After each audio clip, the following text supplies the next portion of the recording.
Hi students, welcome to जेनपीडिया।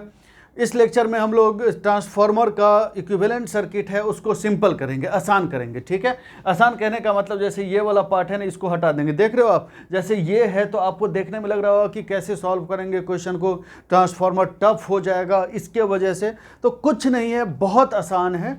हम इसको कैसे हटाते हैं, क्या करते हैं, क्या कॉन्सेप्ट लगाते हैं, अभी हम आपको बता रहे हैं थोड़ी देर में। फिर उसके बाद अगले लेक्चर में हम लोग ओसी एंड एससी टेस्ट करेंगे, open circuit and short circuit. फिर उसके बाद हम लोग क्वेश्चन करेंगे, क्योंकि ओसी एससी टेस्ट करने के बाद एक पड़ाव आता है, उसके बाद हम लोग क्वेश्चन करेंगे। हमारा ये टारगेट है कि आप लोगों का एक एक क्वेश्चन, बी इट ऑब्जेक्टिव हो या फिर सब्जेक्टिव, सारा क्वेश्चन आप लोगों का सॉल्व होना चाहिए किसी भी एग्जाम का, है ना। तो इसी वजह से हम बहुत बेसिक से लेके एक एक चीज़ आपको डिराइव करके बताना चाह रहे हैं, ताकि आप लोगों को सब समझ में आ जाए, कंप्लीट स्टडी हो। ठीक है, इसके बाद आपको कहीं और भी चीज़ देखने की ज़रूरत ना पड़े। तो ठीक है, यहाँ पे देखो, जैसे आपसे एक क्वेश्चन पूछता है कि ये तो चलो प्रैक्टिकल ट्रांसफार्मर का है, अगर सपोज करो आइडियल ट्रांसफार्मर होता, तो आइडियल ट्रांसफार्मर के केस में ये जो मैग्नेटाइजिंग वाला पार्ट है इसका क्या करते हैं हम लोग, ओपन सर्किट करते हैं या शॉर्ट सर्किट करते हैं। ठीक है, सिमिलरली आइडियल ट्रांसफार्मर है तो उसमें जो ये जो कोर लॉस वाला पार्ट है इसको क्या करते हैं, रेसिस्टेंस को ओपन करते हैं या शॉर्ट करते हैं। ठीक है, तो ये सब क्वेश्चन आप लोगों से पूछता है। लीकेज में क्या करते हैं हम लोग, ओपन करेंगे कि या शॉर्ट करेंगे। ठीक है, तो ये सब क्वेश्चन आप लोगों से पूछता है। ठीक है, तो देखो, और फिर सिंप्लीफिकेशन हम लोग आते हैं इसके बाद। तो चलो स्टार्ट करते हैं हम लोग। ठीक है, हमको यहाँ से देखना है कि आइडियल ट्रांसफार्मर का जो इक्विवेलेंट सर्किट होता है ये कैसा बनेगा। तो equivalent circuit of ideal transformer आप लिख लीजिएगा, equivalent circuit of ideal transformer. Correct, ideal transformer. देखो, तो ट्रांसफार्मर तो आपको पता है कि ये है कि नहीं, ऐसे हम लोग एक्चुअली में देखेंगे ना आप लोग, तो प्रैक्टिकली में ट्रांसफार्मर ऐसा नहीं होता है, बस हम लोग ऐसा मतलब एनालिसिस के लिए बनाते हैं कि थोड़ा सिंपली ये बन जाए इस टाइप का। तो अगर आइडियल ट्रांसफार्मर देखेंगे हम लोग, तो आइडियल ट्रांसफार्मर में जैसे ये R1 है, R1 तो इस कंडक्टर का रेसिस्टेंस था, तो ये तो जीरो होगा आइडियल ट्रांसफार्मर में, तो ये जीरो। ठीक, ये लीकेज रिएक्टेंस है। फिर तो लीकेज रिएक्टेंस क्या होता है, लीकेज फ्लक्स की वजह से होता है। ठीक है, और लीकेज फ्लक्स क्या होता है, तो लीकेज फ्लक्स ये होता है। तो आइडियल ट्रांसफार्मर में लीकेज फ्लक्स तो नहीं होना चाहिए ना, ये हम आपको पहले बता चुके हैं। तो जब लीकेज फ्लक्स जीरो होगा तो L जो होता है आपको पता है N∅I, तो जब लीकेज फ्लक्स जीरो होगा तो लीकेज इंडक्टेंस जीरो होगा, और लीकेज इंडक्टेंस जीरो होगा तो XL जो होता है 2πf×L, तो जब ये L जीरो है तो XL भी जीरो होगा। करेक्ट है, तो XL जीरो होगा, कहने का मतलब ये शॉर्ट सर्किट हो जाएगा, ये शॉर्ट सर्किट हो जाएगा। करेक्ट है, समझना ये सब चीज़, जहाँ जहाँ फ्लक्स है वहाँ वहाँ एक इंडक्टेंस आएगा। ये सब मशीन में, इंडक्शन मशीन, सिंक्रोनस मशीन सब में काम आएगा। अगर लीकेज फ्लक्स है तो लीकेज रिएक्टेंस भी आएगा, है ना। जहाँ फ्लक्स रहेगा वहाँ रिएक्टेंस आएगा, याद रखना। करेक्ट, अब ये है कि जैसे इसके इस पार्ट को हमको सोचना है, तो अगर आप इसको सोचेंगे तो आप अगर आइडियल ट्रांसफार्मर है सपोज करो, तो आइडियल ट्रांसफार्मर में आपको एक चीज़ बहुत अच्छे से पता था, N×Imu equal to flux into reluctance. ये फार्मूला हम आपको बताए हुए हैं ये चीज़। तो जब आइडियल ट्रांसफार्मर है तो उसका रिलक्टेंस कितना होता है, आइडियल ट्रांसफार्मर का रिलक्टेंस जीरो होता है। ठीक है, तो आइडियल ट्रांसफार्मर का जब रिलक्टेंस जीरो है तो Imu भी यहाँ पे जीरो रहेगा, और Imu जीरो होने का मतलब यहाँ पे क्या है, आइडियल ट्रांसफार्मर में ये ओपन सर्किट में जीरो होगा ना। सिमिलरली कोर लॉस भी तो जीरो है, तो कोर लॉस जीरो है तो V×IC was core loss, and if V×IC is zero then IC should be zero. तो मतलब ये है ना, ये ओपन सर्किट होना चाहिए ऐसे। करेक्ट है ये चीज़। फिर उसके बाद ये यहाँ पे फिर ट्रांसफार्मर का सिंबल, ये ट्रांसफार्मर है। करेक्ट है, इसको हम मिटा रहे हैं, ये इसको मिटा के फिर यहाँ पे देखिए सिमिलरली X2 और ये R2 भी जीरो रहेगा। करेक्ट, तो ये हो गया आइडियल ट्रांसफार्मर का सिंबल। इसको हम ऐसे कर लेते तो अच्छा लगेगा। ठीक है, तो ये आइडियल ट्रांसफार्मर का सिंबल है। तो हम इसको अगर हटा दें तो फिर ये हो गया ना आइडियल ट्रांसफार्मर इस टाइप का ना। तो बुक में आप देखते होंगे तो ट्रांसफार्मर को जो कहीं रिप्रेजेंट करता होगा ना, तो ऐसे ही कर रहा होगा, तो वो क्या होगा, वो आइडियल ट्रांसफार्मर होगा। करेक्ट है, समझ में आ गया आप लोगों को। अब यहाँ पे एक और भी इंपॉर्टेंट बात, बहुत बार आप देखो आप क्या डिराइव किए हो, E1/E2 इक्वल टू N1/N2 होता है ना, ये तो हम लोग देख चुके हैं पहले दूसरे लेक्चर में है शायद। ठीक है, तो ये this is E1, this is E2, this is N1 and N2। ठीक है, तो E1/E2 इक्वल टू N1/N2 है। तो अगर यहाँ पे सपोज करो वोल्टेज V1 है और ये V2 है। तो आप बहुत बार देखते हैं कि V1/V2 भी N1/N2 के बराबर होता है ना, बहुत बार देखना आप लोग ध्यान, अगर कहीं कहीं देखे होंगे तो ये भी होता है V1/V2 = N1/N2। तो वो कब होगा? जब ये आइडियल ट्रांसफार्मर होगा, ठीक है, क्योंकि यहाँ सब तो कुछ नहीं, डायरेक्ट है, शॉर्ट सर्किटेड है, कोई ड्रॉप है नहीं, इसको तो हम जीरो ही मान लिए। तो V1 = E1 हो गया, V2 = E2 हो गया, तो E1/E2 की जगह पे V1/V2 भी कर सकते हैं हम लोग। करेक्ट है? आ गया समझ में ये चीज़? तो उम्मीद है कि आपको इतना समझ में आ गया। इसमें जो छोटा छोटा जो पॉइंट है ना, कि जो आइडियल ट्रांसफार्मर होगा उसके लिए हम ये क्या करेंगे, इसका क्या होगा, इसका क्या होगा, ये क्या होगा, वो क्या होगा, सब याद रखना, क्योंकि इस सब पे क्वेश्चन पूछा जा सकता है किसी भी एग्जाम में, या फिर जो छोटा छोटा एग्जाम होता है ना उसमें 1 नंबर का क्वेश्चन पूछा जा सकता है, या फिर इंटरव्यू में पूछा जा सकता है। आप लोगों से कंप्लीट स्टडी होना चाहिए, ठीक है। ट्रांसफार्मर अगर पढ़ रहे हैं तो इससे रिलेटेड एक भी क्वेश्चन आए तो ना छूटे आप लोगों से। करेक्ट? मिटा दें अब इसको। अब देखो यहाँ पे हम इसको सिंप्लीफाई करना चाह रहे हैं। सिंप्लीफाई करने का मतलब ये होता है कि इस सर्किट को आसान करना चाह रहे हैं, ताकि हम लोग जैसे इसमें करंट निकालना हो, पावर निकालना हो, यहाँ पे सब कुछ आराम से आप करंट वरेंट निकाल लो नेटवर्क में KVL KCL लगा के, ठीक है। हम वैसा इसको करना चाह रहे हैं। तो इसमें तो कर सकते हैं, लेकिन एक जो दिक्कत जो आ रही है वो ये आ रहा है ना, इसके वजह से एक दिक्कत आ रहा है, हमको थोड़ा सा टेंशन हो जा रहा है इसको देख के, है कि नहीं। तो आप कैसे करना चाहेंगे? इसको हम ऐसे सिंप्लीफाई कर लें, अगर मान लो ये सेकेंडरी साइड है, अगर हम लोग इसको इस साइड किसी भी तरीके से ट्रांसफ़र कर दें तो मतलब ये वाला पार्ट हट जाएगा, है कि नहीं। या फिर हम ऐसा करें कि ये जो I' है ना, I1' इसको हम इसमें फ्लो करवा दें। तो I1' को अगर उसमें फ्लो करवा देंगे तब तो इसकी तो कोई खास ज़रूरत नहीं रहेगी ना। जब I1' इसमें फ्लो होने लगेगा तो डायरेक्ट ही लाइन से फ्लो होने लगेगा, तो फिर इसकी क्या ज़रूरत है, तो इसको हटा सकते हैं हम लोग। तो हमको यही करना है अभी, ठीक है। तो KVL KCL लगा के, ठीक है, KVL सब लगा के हमको यही करना है। कैसे करते हैं, कैसे ट्रांसफ़र करते हैं और कैसे सिंप्लीफाई करते हैं, सो देखो आ गया, है ना। कॉपी पे लिखते जाना आप लोग, ठीक है। देखिए आप, अगर हम लोग इस साइड KVL लगाएं तो E2 मतलब यहाँ पे लिख लीजिएगा, मतलब इसको सर्किट का हेडिंग जो लिखेंगे ना आप लोग, तो सिंप्लीफिकेशन ऑफ इक्विवेलेंट सर्किट, ये हेडिंग लिख लेना, simplification of equivalent circuit. Simplification of, ये हम लिख दे रहे हैं, सिंप्लीफिकेशन ऑफ इक्विवेलेंट सर्किट, ठीक है। ये चीज़ लिख लेना, थोड़ा सा हो गया, अब लिख लेना। देखना अब कैसे होता है। अब KVL हम लोग इस साइड लगाना चाह रहे हैं, ठीक है। तो अगर हम लोग इसको इस साइड KVL लगाए तो E2 - I2 × R2 - j I2 × X2 = क्या होगा? V2 होगा। करेक्ट है? तो मतलब हम लोग इसको ऐसे लिख सकते हैं, E2 = V2 + I2 × R2 + j I2 × X2, ठीक है, ये होना चाहिए। तो अब यहाँ पे देखो, अब हम इसको कैसे कर रहे हैं, क्या कर रहे हैं। एक चीज़ हम आपको इसको आगे बढ़ने से पहले एक चीज़ हम बता रहे हैं, अभी तक उम्मीद है कि आपको समझ में आ रहा होगा। सिंप्लीफाई कर रहे हैं आप सर्किट को। अब अगर देखें, आपको ये पता होगा कि E1/E2 = ये पता तो है ही, N1/N2 = I2/I1', करेक्ट, ये पता है आपको। मतलब यहाँ पे अगर E1 देखें हम लोग तो N1/N2 × E2 कर सकते हैं, और I1' देखें हम लोग तो I2 / N1/N2 कर सकते हैं, है कि नहीं। ऐसा तो कर ही सकते हैं हम लोग इस फॉर्मूला से, है ना। तो आप क्या करिए, N1/N2 से दोनों साइड मल्टीप्लाई करिए, देखते जाना, आपको सब समझ में आ जाएगा। N1/N2 से दोनों साइड हम लोग मल्टीप्लाई करें तो N1/N2 × E2 = N1/N2 × V2 + N1/N2 × I2 R2 + JN1/N2 × I2 X2, correct है।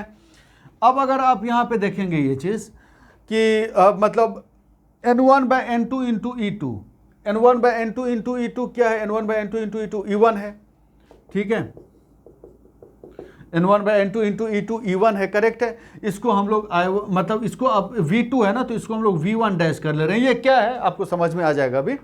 फिर आप इसको क्या करिए, ये वाला टर्म को हम लोग क्या करेंगे, इसको आप ऐसे कर लीजिए, I2 / N1/N2 × N1/N2² × R2 plus, इसको ये क्यों कर रहे हैं आपको समझ में आएगा अभी, ठीक है, plus I2 by N1 by N2 into N1 by N2 square into X2। हम लोग ऐसा कर लिए, करेक्ट है, इसमें कोई प्रॉब्लम नहीं है। अब अगर आप यहाँ पे देखो, बस 1 मिनट और रुक जाओ, सारा टेंशन आप लोग का ख़त्म हो जाएगा। तो अब यहाँ पे हम लोग ऐसा कर सकते हैं कि E1 equal to V1 dash plus I1 dash है, ये I2 by N1 by N2 I1 dash है, करेक्ट है। और इसको मान लो R21, करेक्ट है, R21, ये जो है ना, ये वाला टर्म है R21, याद रखते हैं इसको, हम लिखवाएंगे भी पहले, ये R21, इस पे डायरेक्ट क्वेश्चन पूछता है बेसिकली, ठीक है। ये है R21 plus j I1 dash into X21, correct है। इतना समझ में आ गया ये। तो मतलब R21 क्या है, N1 by N2 square into R2, X21 क्या है, N1 by N2 square into X2। ये क्या है अभी जस्ट हम लोग डिस्कस करेंगे इसके बारे में। तो आप यहाँ पे देखिए एक चीज़ कि जैसे ऐसा है, देखो अब इसको हम कैसे लिख सकते हैं, इसको हम क्या लिख सकते हैं, इसको आप ऐसे देख सकते हैं कि I1 डैश जो है R2 डैश में जा रहा है करंट, ठीक है, I1 डैश X2 डैश में करंट जा रहा है, I1 डैश ये है। तो इस सर्किट को हम लोग, और E1 क्या होना चाहिए, R2 डैश और X2 डैश के क्रॉस होना चाहिए। मतलब कैसे है, देखो इस इक्वेशन को हमको सेटिस्फाई करना है एक नेटवर्क में, तो वो हम अभी आपको बता रहे हैं। जैसे ऐसा है,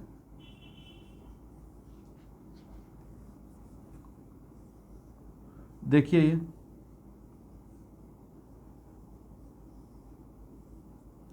है ना, ये तो इतना है ही। फिर उसके बाद यहाँ पे सपोज करिए ये सब E1 तो है ही, ये था ही, I1 डैश यहाँ पे था, ठीक है। फिर अगर आप यहाँ पे देखें ये, तो हम लोग क्या कर रहे हैं, इसको R21 और JX21, करेक्ट है, और ये मान लीजिए V1 डैश है ना ये। तो देखो आप अगर देखेंगे तो इसमें जो है ना ये इक्वेशन सेटिस्फाई हो रहा है, ठीक है, इसमें ये इक्वेशन सेटिस्फाई हो रहा है, करेक्ट है। E1 minus I1 dash R2 dash minus I1 dash, मतलब जे हम ये लिख ही दे रहे हैं तो आपको समझ में आ जाएगा। इससे अगर देखें हम लोग KVL लगा के, तो E1 minus I1 dash into R2 dash minus j I1 dash into X2 dash equal to V1 dash है, करेक्ट है। तो यहाँ पे जो अगर देखें तो E1 इक्वल टू क्या होगा, V1 dash plus I1 dash R2 dash plus j I1 dash into X2 dash. तो यही हो गया, ठीक है, मतलब सेटिस्फाई हो रहा है। तो कहने का ये मतलब है, आप ये बताओ कि इन दोनों में से आसान सर्किट आपको कौन सा दिख रहा है। ये तो सिंपल है कि यही आसान सर्किट है। यहाँ पे वोल्टेज, सपोज करो यहाँ पे एक रेसिस्टेंस है, एक लोड लगा दिए रेसिस्टेंस, तो फिर ये वाला और ये वाला पैरेलल में हो गया, आसानी से इक्विवेलेंट निकाल लिए। फिर ये सीरीज में हो गया, तो टोटल इक्विवेलेंट, और करंट निकालना होगा तो V/I का मतलब V/Z इक्विवेलेंट कर लेंगे हम लोग, ठीक है। तो ये सिंपल सा नेटवर्क हो गया, ठीक है। तो इससे तो आसान हो गया ना ये। जब आपको नहीं भी लग रहा होगा अभी, तो जब क्वेश्चन करेंगे ना तो आपको पता चलेगा ये, है ना। तो इससे बहुत ही आसान हो गया। यहाँ पे ये जो डिसकंटिन्यूटी हो रहा था इसके वजह से वो तो हट गया यहाँ पे, ये तो बहुत ही आसान हो गया फिर इक्विवेलेंट सर्किट, करेक्ट है, इसमें कोई प्रॉब्लम नहीं होनी चाहिए। तो ये है। अब यहाँ पे देखिए हम क्या कर रहे हैं, सेकेंडरी को प्राइमरी साइड ला रहे हैं, है कि नहीं। आप देख रहे हैं कि सेकेंडरी को हम लोग प्राइमरी साइड ला रहे हैं, है ना। इसको हम लोग इस साइड ला रहे हैं, यही है ना, ये प्राइमरी साइड है, प्राइमरी साइड वाला ही तो करंट इसमें जा रहा है ना। तो सेकेंडरी को प्राइमरी साइड ला रहे हैं। तो अगर आप यहाँ पे देखेंगे तो R21 जो आया वो क्या आया था, R2 into N1 by N2 square आया था। या सिमिलरली X21 अगर देखें तो X2 into N1 by N2 square आया था, करेक्ट है। तो मतलब ऐसा है कि इसको हम लोग बोलते हैं referred to primary, referred to primary. ये जो सर्किट है ये रेफर्ड टू प्राइमरी, और जनरली हम लोग प्राइमरी साइड में ही रेफर करते हैं सर्किट को, क्योंकि सप्लाई तो हम लोग प्राइमरी साइड में ही लगा रहे हैं ना। तो प्राइमरी साइड में सप्लाई अगर प्राइमरी साइड में ही लगाएं तो सॉल्व करना थोड़ा ज़्यादा इजी होगा ना। तो इसलिए जनरली हम लोग प्राइमरी साइड में ही सप्लाई करते हैं। अदरवाइज न्यूमेरिकल सॉल्व करने के लिए या क्वेश्चन कभी कभी ऐसा हो सकता है कि सेकेंडरी साइड भी ट्रांसफर करना पड़े, तो क्वेश्चन में है, ठीक है। और कैसे करते हैं वो भी आपको सब समझ में आ जाएगा। अभी देखिए बस, तो रेफर टू प्राइमरी ऐसा हो गया। तो जब सेकेंडरी को हम लोग प्राइमरी में ट्रांसफर कर रहे हैं तो क्या क्या हो रहा है, हम आपको बता रहे हैं कि अब डायरेक्ट ही करना है आपको, ऐसा नहीं कि हमेशा आपको ये केवीएल केसीएल लगा के ही ये आपको सॉल्व करना है, कुछ नहीं। R21 और X21 को डायरेक्ट लिख देना इस फॉर्मूला से और इसको उठा के डायरेक्ट ऐसे कर देना, बस सिंपल सी बात है, ठीक है। तो अगर मान लो सेकेंडरी को उस साइड करना होता तो कैसे करते हैं, कुछ नहीं है, आप इसको जैसे ये रेफर टू प्राइमरी है ना, रेफर टू प्राइमरी, और सिमिलरली रेफर टू सेकेंडरी होता तो कैसे करते हैं, जैसे मान लो कि R12 रहता, ये R12, ये रेफर टू सेकेंडरी, अभी जो कर रहे हैं हम लोग रेफर टू सेकेंडरी, ये आता R1 इंटू N2/N1²। ये सब याद रखिएगा, ये सब क्वेश्चन आप लोगों से पूछा जाता है डायरेक्ट, ठीक है। मतलब X12 अगर देखें हम लोग तो ये कैसे रहेगा, X1 इंटू N2/N1², ये डायरेक्ट ही पूछेगा, इसको हम लोग बोलते हैं रेफर टू सेकेंडरी, ठीक है, रेफर टू सेकेंडरी, ओके, है ना, रेफर टू सेकेंडरी। तो ये सब याद रखना कि अगर मान लो यहाँ पे आपको याद रखने की क्या चीज़ है कि जिस साइड ट्रांसफर करते हैं ना हम लोग, इस इक्वेशन में देखो, इस सब फॉर्मूला में देखो, जिस साइड ट्रांसफर करते हैं उस साइड का नंबर ऑफ टर्न क्या है, न्यूमरेटर में, करेक्ट है। जैसे प्राइमरी, रेफर टू प्राइमरी, तो सेकेंडरी को हम लोग प्राइमरी साइड में ट्रांसफर कर रहे हैं, तो प्राइमरी साइड में ट्रांसफर कर रहे हैं तो प्राइमरी का नंबर ऑफ टर्न ऊपर में है तो N1/N2², मतलब N1/N2² x में भी, ठीक है। तो अगर प्राइमरी साइड में कर रहे हैं तो प्राइमरी का नंबर ऑफ टर्न न्यूमरेटर में होना चाहिए। Similarly secondary, refer to secondary में देखो तो नंबर ऑफ टर्न ऊपर में होना चाहिए, सेकेंडरी N2 है कि नहीं, N2/N1², यहाँ पे भी N2/N1²। सिमिलरली हम आपको बताएं एक चीज़, जैसे इसको भी अगर हम लोग सेकेंडरी साइड में ट्रांसफर करेंगे ना, RC को भी, तो इसमें भी RC इंटू N2/N1² कर देंगे, क्योंकि हम लोग सेकेंडरी साइड में कर रहे हैं ट्रांसफर। इसको भी क्या करेंगे, x म्यू इंटू N2/N1²। लेकिन ऐसा होता है कि प्रैक्टिकली जनरली ऐसा नहीं करते हम लोग, प्राइमरी को सेकेंडरी साइड नहीं करते, सेकेंडरी को हम लोग प्राइमरी साइड करते हैं। क्यों, क्योंकि excitation is a primary phenomena, correct है, एक्साइटेशन हम लोग प्राइमरी में देते हैं, ठीक है। इतना समझ में आ गया होगा आप लोगों को, है ना। जैसे देखिए यहाँ पे इसको, ये तो है R1 JX1 RC JX mu, रुक जाओ एक मिनट, सर्किट करेक्ट है, तो इन सब में कोई प्रॉब्लम नहीं होनी चाहिए। अब जैसे देखो कि सर्किट को अगर और भी सिंपल करना होगा, तो इसमें तो हमको नहीं लगता कि कोई प्रॉब्लम है। सर्किट को अगर और अच्छा, ये और भी अगर सिंपल, इसको हम लोग आपको देखो ये सब फॉर्मूला उम्मीद है कि आप लोग याद रखेंगे। देखो अब यहाँ पे एक चीज़ और, ये तो टी टाइप का दिख रहा है ना, जैसे ऐसा है फिर बीच में ये निकला हुआ, तो इसको हम लोग टी सर्किट बोलते हैं, ठीक है। अब एक चीज हम तुमको बता रहे हैं यहाँ पे, बड़ा इसको, अब इन सब चीज को तो मिटा देना चाहिए अब हमको। OC SC टेस्ट जस्ट इसके बाद वाले टॉपिक में पढ़ेंगे हम, ठीक है। अब यहाँ पे देखिए, आपको पता है एक चीज कि I0 तो है ना बहुत ही कम है, दिस इज I1। आपको पता है कि I0 जो होता है ना बहुत ही कम होता है, बेसिकली RC और X म्यू सब का वैल्यू बहुत ही ज़्यादा होता है, 1000 में होता है, ठीक है। तो RC और X म्यू सब बहुत है, मतलब नो लोड करंट तो आपको पता है कि I0 तो बहुत ही कम है, ये पहले वाले लेक्चर सब में देखना। I0 3 to 5%, मैक्सिमम 5% था, ठीक है। मतलब 5% कहने का मतलब 0.05 PU, ठीक है, बहुत ही कम था। तो I0 तो बहुत ही कम है, तो इसका मतलब जब I0 बहुत ही कम है तो I0 बहुत ही कम है तो I0 को तो हटा सकते हैं ना आप लोग।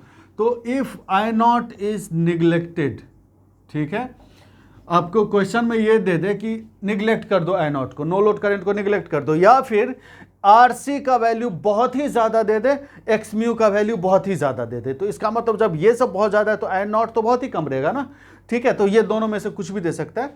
तो अगर I0 को हम लोग निग्लेक्ट करें तो I1 is equal to I1 dash रहेगा, करेक्ट है। तो इसका मतलब इस सर्किट को तो हम हटा सकते हैं ना, फिर समझ में आ रहा है। तो इसका मतलब इस सर्किट को अगर हटा दें तो ये सर्किट कैसा बनेगा, इस टाइप का बनेगा। याद रखना ये टर्म होना चाहिए, ये सब चीज़ देखो हम स्टार करके लिख रहे हैं। तो ये R1 X1 JX1 R21 और JX21, करेक्ट है। तो इसको इक्विवेलेंट, और ये क्या है, ये V1 इधर है और ये V1 डैश यहाँ पे था ना, यहाँ पे लिख दे रहे हैं हम आपको, ये यहाँ पे V1 and this is V1 dash. Similarly इसको आप यहाँ पे ऐसे भी लिख सकते हैं, R इक्विवेलेंट और X इक्विवेलेंट, ठीक है, V1 और V1 डैश, ठीक है। तो ऐसा भी यूज़ कर सकते हैं हम लोग।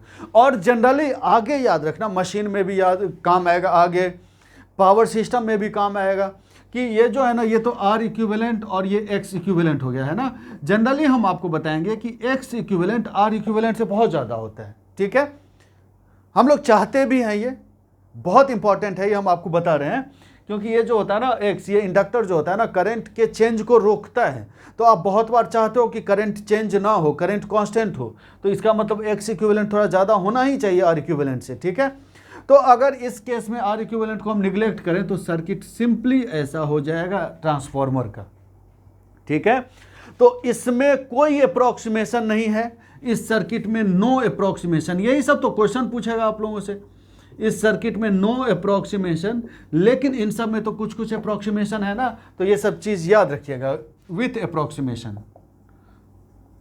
With approximation. देखने दो वीडियो बन रहा है नहीं बन रहा है। विथ अप्रोक्सीमेशन करेक्ट है। तो उम्मीद है आपको समझ में आ गया होगा। अब इस चीज़ को और भी हम कैसे समझ सकते हैं, ये चीज़ देख लो, ये सब चीज़ लिखते जाना आप लोग। अब उसके बाद देखो आप ये जो अब ये सब चीज़ अभी कर लेंगे ना, तो बाद में थोड़ा सा कम मेहनत करना होगा। देखो ये सब जो होता है ना, ये बहुत ही कम होता है। R1 + JX1 बहुत ही कम होगा, जैसे 5%, ठीक है, 5%, 0.05 pu, ठीक है। इसको मान लो ये Z1 है, तो Z1 होता है ना 0.05 pu होता है, बहुत ही कम। और ये अगर देखें आप, सपोज करो नो लोड पे है सर्किट, ठीक है, खैर बाद में देखेंगे हम लोग। ऐसे देखो आप, Z1 0.05 pu है, तो ये तो बहुत ही कम है ना, तो बहुत कम है अगर, तो इसमें ड्रॉप भी बहुत कम होगा, वोल्टेज का। अगर सपोज करो वोल्टेज क्या होता है, वोल्टेज ड्रॉप क्या होता है, I × R या I × Z अगर है, तो Z अगर बहुत ही कम है, 0 के बराबर है, तो V क्या होगा, ड्रॉप कितना होगा, 0 होगा लगभग। तो जब 0 होगा तो इसको तो है ना, यहाँ पे जब 0 होगा तो जो वोल्टेज हम लगाएंगे वो वोल्टेज इसी के क्रॉस आएगा, ठीक है। तो हम अगर इस ड्रॉप को निगलेक्ट करें, ठीक है, तो इसको लिख लीजिए, if primary drop is neglected, तो सर्किट यहां पे ये, इसको हम लोग ऐसा भी बना सकते हैं, इसको ऐसा कर लो,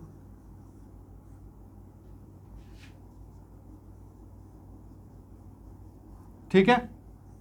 मतलब ये क्या है कि इसको हम यहां ले आए, इसको यहां पे ले आए, कोई फर्क नहीं पड़ेगा सर्किट में। तो ये भी विथ अप्रोक्सीमेशन है, ये सब भी चीज याद रखना है आप लोगों को, ठीक है।